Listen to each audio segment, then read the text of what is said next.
La energía de la cultura. Un podcast conducido por Julián Povedano.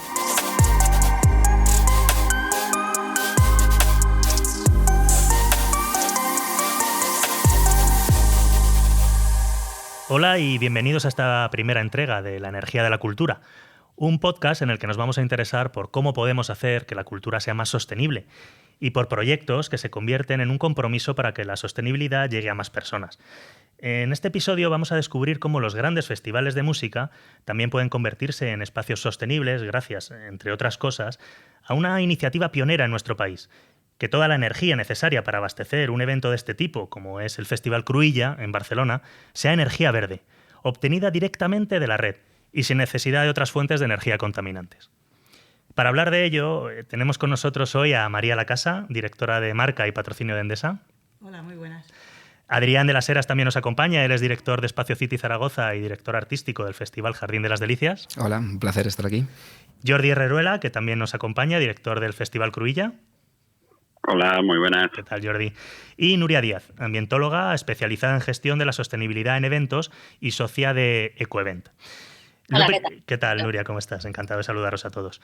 Lo primero que quería preguntaros, contadnos en qué consiste este hito del que hablaba, conseguido en el Festival Cruïlla. Jordi, ya que eres el director, creo que el más indicado para empezar y arrancar eres tú. Sí, hay algo que quizá no todo el mundo sabe, y es que un gran festival o los grandes conciertos van conectados, especialmente todo lo que tiene que ver con los escenarios, con los equipos técnicos, a generadores que habitualmente utilizan combustibles fósiles, gasoil mayoritariamente. Uh-huh. Y eso supone una cantidad de emisiones de CO2 importante, porque los consumos eléctricos son muy altos. Hasta ahora no ha habido ningún gran festival que se pudiera conectar todo el festival a la red eléctrica y que asegurara que ese consumo eléctrico fuera 100% renovable. Entonces hemos estado trabajando muy intensamente con el equipo de María y de Endesa para conseguir este hito, junto con los gestores del espacio del Parc del Fòrum, que es PSN, que es una empresa privada de propiedad municipal que gestiona el Parc del Fòrum y el Palau Sant Jordi y el Estadio Olímpico. Porque, María, tienes cifras de esto, ¿no? Ni una sola bombilla del todo el festival que no esté enchufada a un generador. Nada. Esta vez, como decía Jordi, todo conectado a la red, una red que además se alimenta con energía 100% de origen renovable. Y luego no solo esa red, Jordi lo ha contado muy bien, antes utilizábamos generadores, pero ahora se va a enchufar toda la red, enchufar en el sentido más amplio de la palabra, y vamos a tener además un sistema de backup que también va a ser eléctrico y también va a estar alimentado por energía limpia. Como decías tú, los números son bastante impresionantes. Fíjate que por dejar de utilizar estos generadores vamos a eliminar el consumo de lo que equivale a 13.600 litros de gasóleo, que se dice pronto. Sí, madre mía. Y luego, si lo llevas en términos de CO2, vamos a evitar la emisión de 36.000 kilos de CO2, que para hacerlo un poquito más tangible, eso es lo que consumiría un coche dando la vuelta al mundo 7,5 veces. Madre mía, qué disparate. Bueno, un buen ahorro, sin duda, ¿no? Y Adrián, en el ámbito de los festivales de los que eres director, del Espacio City Zaragoza y del Festival Jardín de las Delicias, creo que estáis en proceso de llegar a este punto, ¿no? Pero ya estáis dando pasos para ello. Efectivamente, el hito que ha conseguido Cruïlla es el camino que nosotros nos marcamos y que queremos lograr, ¿no? Es el objetivo que queremos lograr, porque es verdad que cada recinto tiene sus peculiaridades y hay que ir dando los pasos poco a poco para lograr ser totalmente sostenibles en términos de consumo eléctrico, ¿no? Entonces es una muy buena noticia para todos. En el caso de Espacio City estamos empezando ahora a generar todos estos pasos para llegar a esa electrificación y bueno, aún queda un poco de tiempo, pero esperamos también poder conseguirlo. Lo que ha dicho Adrián, de hecho, es muy importante porque los espacios son totalmente distintos. Es distinto hacer un festival en un recinto que ya tiene cierta electrificación que no cuando te vas en medio del campo o en un recinto que es deportivo y no está preparado para ello, claro. ¿no? Sí, entonces es verdad que son situaciones totalmente distintas y cada una tiene sus retos. Claro, porque además perdona, Jordi. No, que lo de ir poco a poco a mí me parece que es la clave, ¿no? Porque a veces en temas de sostenibilidad nos bloqueamos con objetivos enormes y parece que no podemos conseguir los grandes objetivos, pero sí que podemos conseguir objetivos más pequeños e ir dando paso a paso.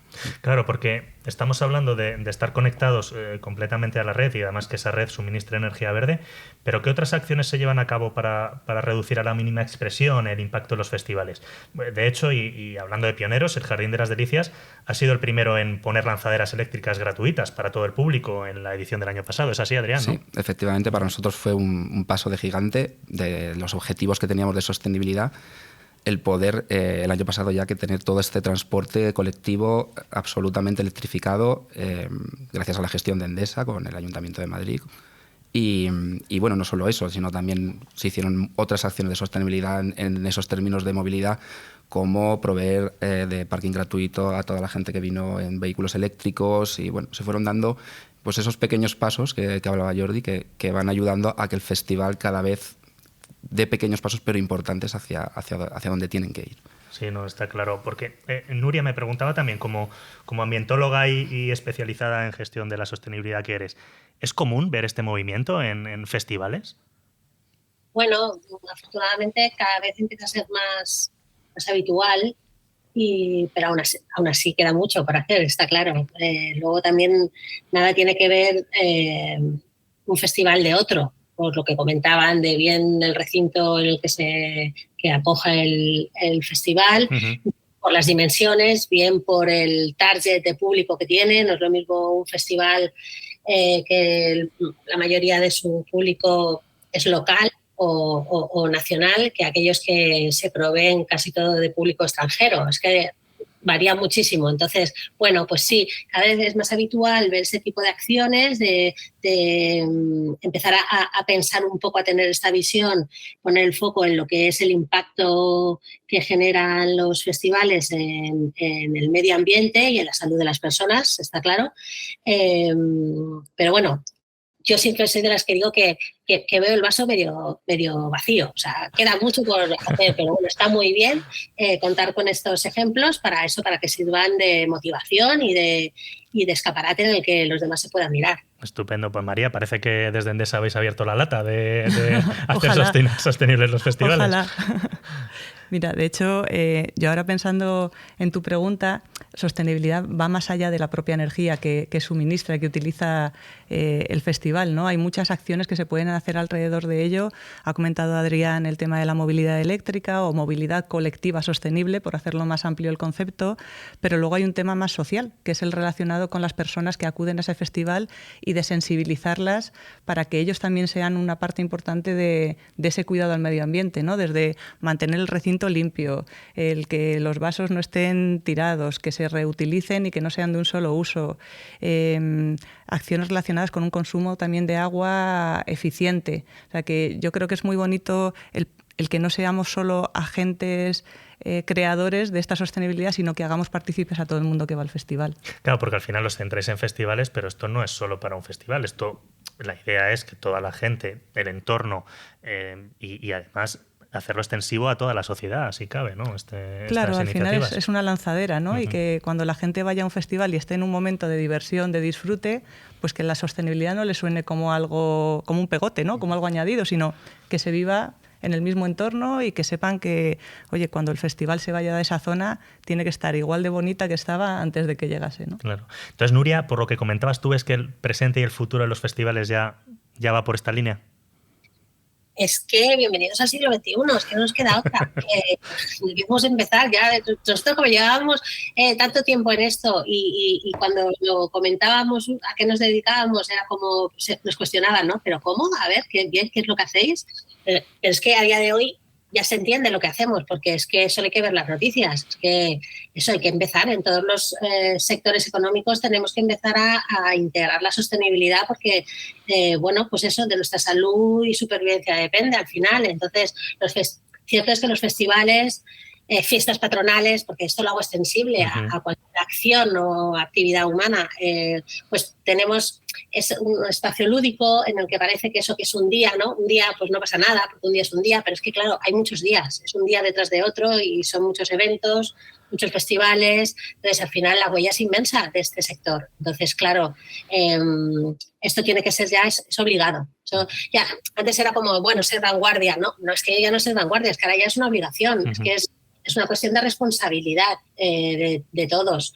Entonces, y está claro que lo que decíamos, lo que comentaba antes Jordi, que a veces ¿no? Como que te quedas aquí paralizado porque quieres conseguir un gran objetivo, pues bueno, pues no eso. Yo soy de las que digo que ánimo, no hay que plantearse objetivos inalcanzables porque al final estamos en la situación que estamos, tenemos los recursos que tenemos la experiencia que tenemos, pero no hay que dejar de hacer camino. Y luego eso, también está muy bien compartir, como estamos haciendo hoy, compartir la experiencia de unos y de otros, porque al final, quiero decir, está todo inventado. No hay nada como, oye, eso, veamos qué están haciendo en otro sitio y igual nos sirve de ejemplo para ponerlo en práctica también, si es viable en nuestro festival de música, pues esa acción. Y comentaba, y voy más allá, porque hablamos de sostenibilidad y a mí me pasa también, lo digo, que no se nos olvide ese aspecto también social, ya no solo de que es súper importante lo que ha comentado María, ¿no? De sensibilizar con el propio ejemplo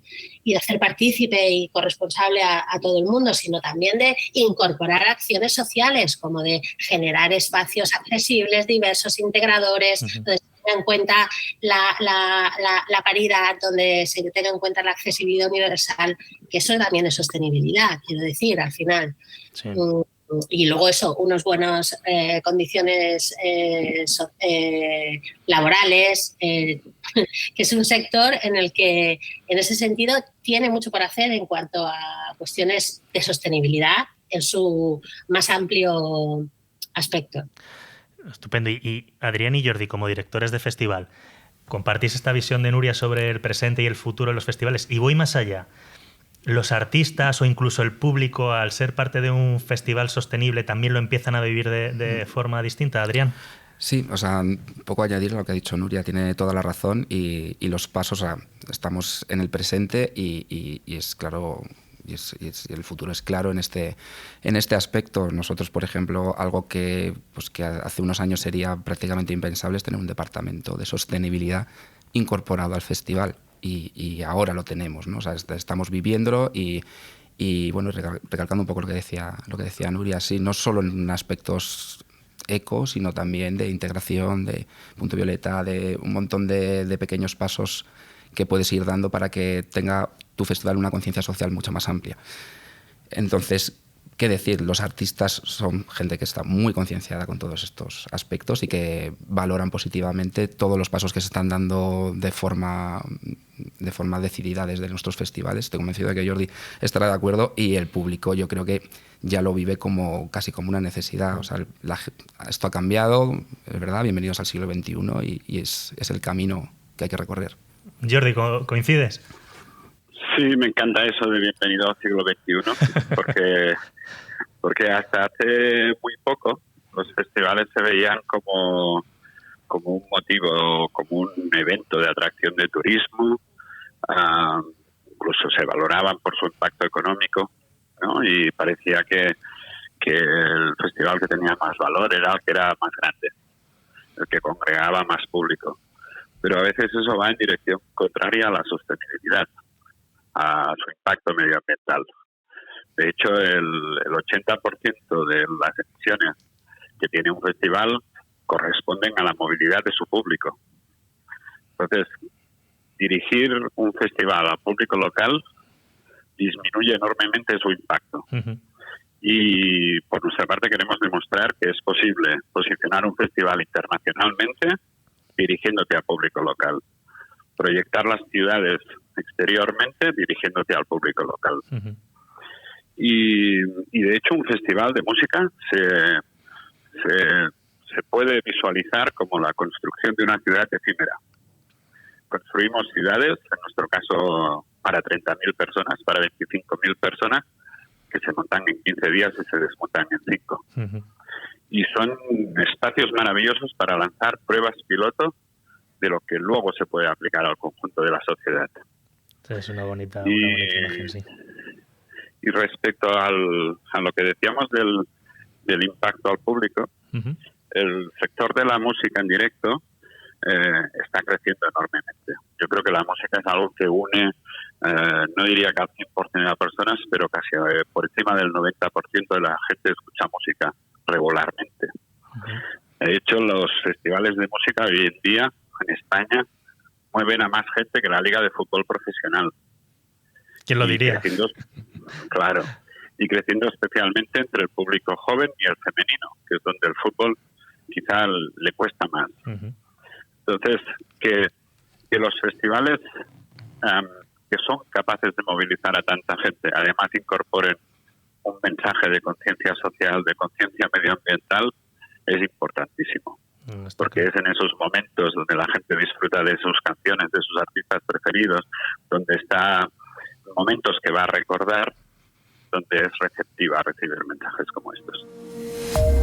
Estás escuchando La Energía de la Cultura, un podcast del Español en colaboración con Endesa. Nuria, con tu visión general sobre el mundo de los festivales, ¿se nota tanto un festival sostenible frente a otro que no lo es? ¿Qué diferencias, además quizás las que estamos comentando, ¿no? Pues podríamos ver? Bueno, a ver, según desde qué visión, ¿no? se plasme esto. Habrá mucha gente desde fuera que desconozca, bueno, en mi caso porque estoy muy metida, ¿no? en el meollo, pero bueno, el público en general, habrá quien no pueda diferenciar porque al final la música es la música, un espacio sostenible no tiene por qué ser más aburrido, tiene que ser peor, que a veces no parece como que poner algo de orden o de responsabilidad es todo como más aburrido, pero no tiene por qué ser así. De cara a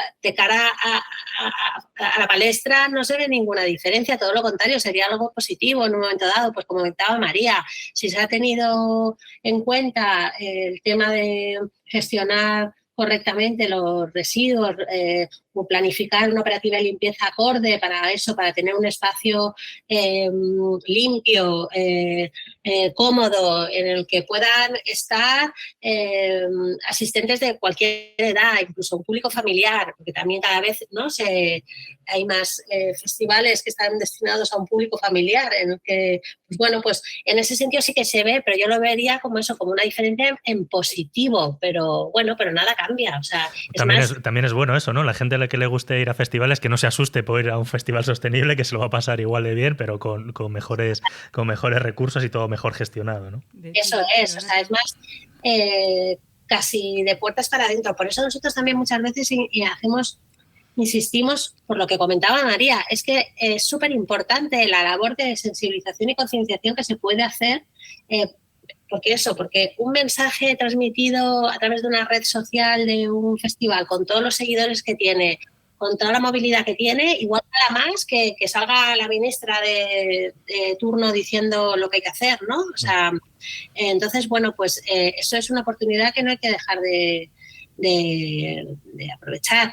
Entonces, bueno, yo creo que hay que transmitir, hay que hacer también las organizaciones que tienen un proyecto pues importante de gestión de la sostenibilidad, que muchas veces, es lo que digo, no se ve, no se puede palpar. Hay que transmitirlo y comunicarlo para que la gente lo sepa. Inclusive a veces decimos esas cosas de, bueno, pues en el catering o en el departamento de hospitalidad de artistas se ha tenido en cuenta, pues eso, el prevenir la generación de plásticos de un solo uso. Pues esto no lo va a ver nadie. Es un espacio acotado y reservado para unos pocos. Entonces, pues hay que transmitirlo. Claro que se valore. Yo, de hecho, iba a comentar que es verdad que hay muchas cosas que no se ven. Jordi lo ha dicho al iniciar el podcast, ¿no? Que la gente no tiene por qué saber que un escenario está conectado a un generador o si está conectado a la red.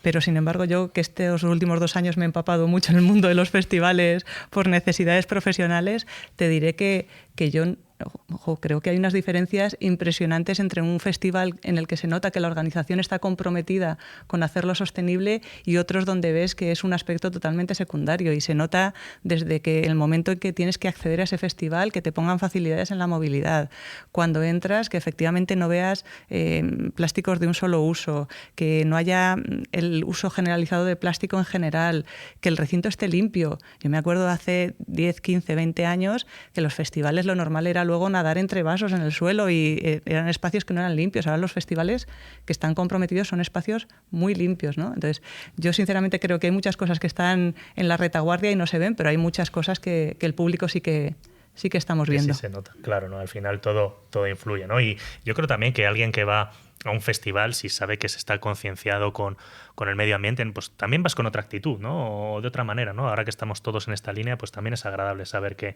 estás compartiendo tiempo o tu espacio de diversión con alguien que también piensa como tú, ¿no? O sea, que todo eso siempre suma. ¿Y cómo podemos explicarles a los que nos están escuchando qué supone el camino hacia esta sostenibilidad de la que hablamos? Porque nosotros, ¿no? Ya teniendo esta conversación, ahora ya todo el mundo sabe que es un camino que es complicado, pero ¿cuáles son los retos y por qué son necesarias las alianzas entre festivales y empresas como Endesa con una trayectoria tan amplia en sostenibilidad? Adrián, ¿qué opinas, ya que vosotros tenéis ese acuerdo con ellos? Sí, bueno, esto yo, por ejemplo, voy a hablar desde el caso del Jardín de las Delicias, que para nosotros ha sido, lo voy a explicar muy, muy, muy claro. Nosotros teníamos unos objetivos de sostenibilidad poco ambiciosos, o sea, pero sí es verdad que habíamos iniciado de manera propia ese camino pues muy discretamente, con acuerdos con la Universidad Complutense, como ejemplo, adherirnos a cosas como la eliminación de los plásticos de un solo uso, porque había una política también allí interna, y sí que fue una voluntad nuestra el empezar a dar esos pequeños pasos, ¿no? Compartir con otro evento que se realiza allí en la Universidad Complutense recursos para eliminar parte de la huella de CO2. Pero es que cuando empezamos este camino y de repente apareció Endesa en este mismo camino y empezamos a hablar con ellos, ha sido el día y la noche. O sea, ha cambiado absolutamente. La consecución de objetivos ha ido muchísimo más rápido y hemos generado muchísimas más acciones. O sea, no solo hemos seguido comprometidos con esos pequeños pasos como la eliminación de plásticos, sino que la creación de esas barras sostenibles para generar que todos los residuos se vayan, digamos, se gestionen muchísimo mejor en tiempo real dentro del mismo festival. Movilidad eléctrica, ya hemos hablado de muchas cosas. Esa creación de un departamento de sostenibilidad han venido, digamos, de la mano. Ha sido como un gran impulso que nos lleva hacia ese camino, como ese granito que es el llegar a tener toda la energía del festival, ¿no? que es un poco también nuestro objetivo, que ya ha conseguido Cruïlla, toda la energía del festival que sea de origen verde, porque es claramente un gran diferencial, ¿no? Es un gran paso, pero bueno, es muy importante esta asociación entre empresas. O sea, para nosotros ha sido totalmente determinante esto desde el punto de vista del jardín, y lo que espero para Espacio City es seguir estos mismos caminos gracias a la colaboración con Endesa que comienza este año también. Uh-huh. Jordi, ¿desde Cruïlla lo vivís igual? Sí, claro, es imprescindible. El contar con el apoyo de Endesa ha sido elemental para dar este paso y para conseguir este hito. Volviendo a aspectos técnicos que igual se conocen poco, ¿no? Puede resultar fácil explicar que vamos a dejar de utilizar generadores y nos vamos a conectar a la red eléctrica. Pero con María hemos tenido muchísimas reuniones técnicas para analizar cómo esto era posible. Incluso Endesa pondrá a disposición del festival un equipo permanentemente en alerta para un dispositivo que esté pendiente de que no pueda suceder nada en un festival. Digamos que no tener el diferencial a mano para que si salta algo lo pueda subir supone un riesgo, y ese riesgo estamos trabajando todos para prevenirlo, para optimizarlo, para estar tranquilos y que no pueda suceder nada. Bueno, eso por un lado. Eso por un lado, y por el otro, para nosotros la sostenibilidad forma parte de nuestro ADN, empezando por ese modelo de dirigirse a público local, ¿no? Que empezamos ya desde el principio, y no querer ser un festival que compite por las cifras, a ver quién crece más, sino intentar ser los mejores con un volumen muy grande, pero mediano, y trabajar con un modelo de festival. En 2019 fuimos el primer festival cero plástico del Estado. Pero este año, a través de profundizar, nos hemos dado cuenta que no podemos criminalizar el plástico, que no se trata de ser un festival cero plástico, sino que queremos trabajar para hacer un festival cero residuos. Uh-huh. Y parte de eso tiene que ver con volver al plástico, pero volver al plástico con otros usos. Es verdad que el vaso puede ser de plástico, pero estamos trabajando para que el reciclaje del vaso, del envase, no sea un reciclaje químico, es decir, luego eso no se trinche, sino que se lave. Uh-huh. Y se puede reutilizar hasta 150 veces. Pero como no sabemos si va a haber 150 ediciones del Cruïlla, ojalá, pero son muchas, lo que vamos a hacer es renunciar a tener nuestro logotipo y nuestra imagen en el logo, para que otros proveedores o otros festivales puedan utilizar el mismo vaso muchas veces. Uh-huh. Entonces es un camino en el que cada vez que damos un paso nos damos cuenta de la profundidad y del camino que aún nos queda por recorrer. Sí, parece complicado, es un gran reto. Yo creo que incluso para una empresa con la dimensión que tiene Endesa, entiendo que habrá sido un reto incluso técnico. Así es. Fíjate, yo estaba escuchando a Adrián y a Jordi y veía el otro lado de la moneda, ¿no? El primer reto es llegar a encontrar socios que te quieran acompañar en ese camino, ¿no? Y que tengan la misma sensibilidad hacia la sostenibilidad que tiene Endesa. Y la verdad es que hemos tenido mucha suerte porque en todos los proyectos en los que estamos trabajando hemos encontrado esa sensibilidad y esas ganas de hacer cosas y entendernos además no como un patrocinador, sino como un compañero de viaje, un socio, ¿no? Y que nos dejen hacer cosas, y a veces podemos resultar hasta pesados impulsando las cosas, pero que te sigan es muy importante. Y luego el reto técnico que comentabas, pues efectivamente lo hay. Jordi lo ha contado. No sé, Jordi, cuántas reuniones hemos tenido en el último mes, pero confirmas que han sido muchas, ¿no? Le he visto muchas veces en este último mes, sí, efectivamente. Y se aprende, ¿eh? Se aprende incluso internamente dentro de la casa, porque al final también es un sector en el que nosotros no habíamos estado presentes y hemos tenido que trabajar y estudiar y actuar muy rápido, ¿no? Y ahí estamos, con la suerte de tener a toda la casa involucrada, a todos los departamentos y cada uno aportando pues lo que conoce y lo que sabe para lograr estos retos. Claro, era algo que se había propuesto. Si me permites añadir algo. Claro, por supuesto, Jordi. En Cataluña, en Barcelona, donde se celebra el Festival Cruïlla, hay diferentes empresas comercializadoras de electricidad, pero la única que puede ofrecernos la solvencia de ir conectados 100% a la red eléctrica es Endesa. Porque tiene la llave de la red y de las instalaciones. De manera que para nosotros sin Endesa sería imposible conseguir este hito. Claro, parece tan fácil como coger un enchufe, ¿no? y enchufar ahí el cable del festival, pero no es así, ¿no? Hay mucho trabajo y muchos retos que superar. Lo que decía Jordi es que hay una parte que es la distribución, obviamente la generación, pero la distribución, las redes, que esas redes estén preparadas. Una vez que las redes están preparadas para asumir toda la potencia que necesita un festival, que te imaginarás por el tamaño de los escenarios es mucha, pues es luego adecuar el propio recinto, que también los dueños del recinto estén abiertos a realizar ese tipo de cambios, realizar todos los cambios técnicos que hay que hacer allí, y luego también, pues desde el punto de vista del contrato y la comercializadora, pues también hacer los cambios que sean necesarios.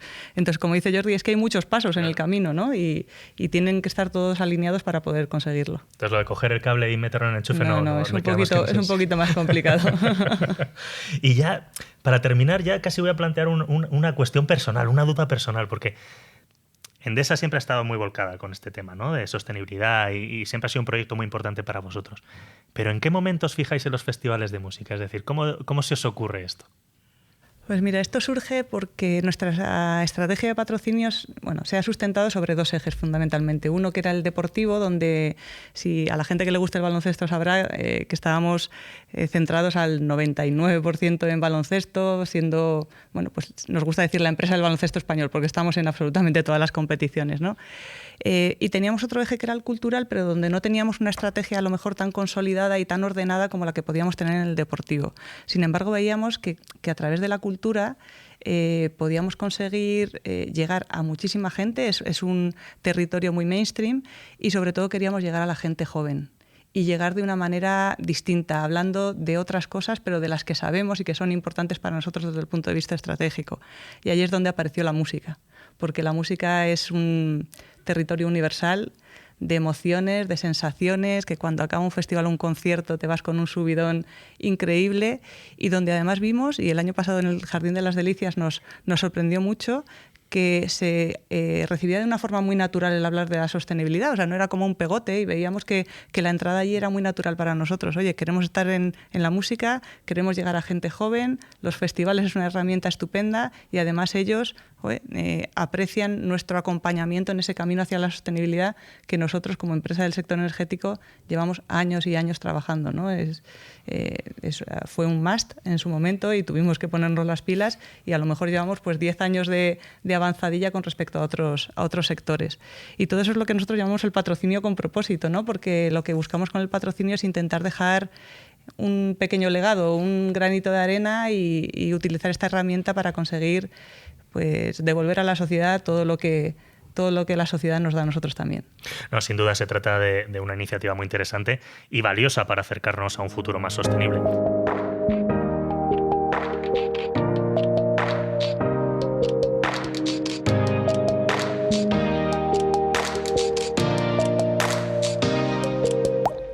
Seguiremos hablando de ellas en futuras entregas de este podcast para concienciar y mostrar que ya hay proyectos que nos acercan al modelo de sostenibilidad y de sociedad que queremos. Así es que os doy las gracias a todos por haber estado aquí, tanto los que nos acompañáis desde Madrid como los que nos acompañáis desde fuera, que habéis hecho un huequito para nosotros.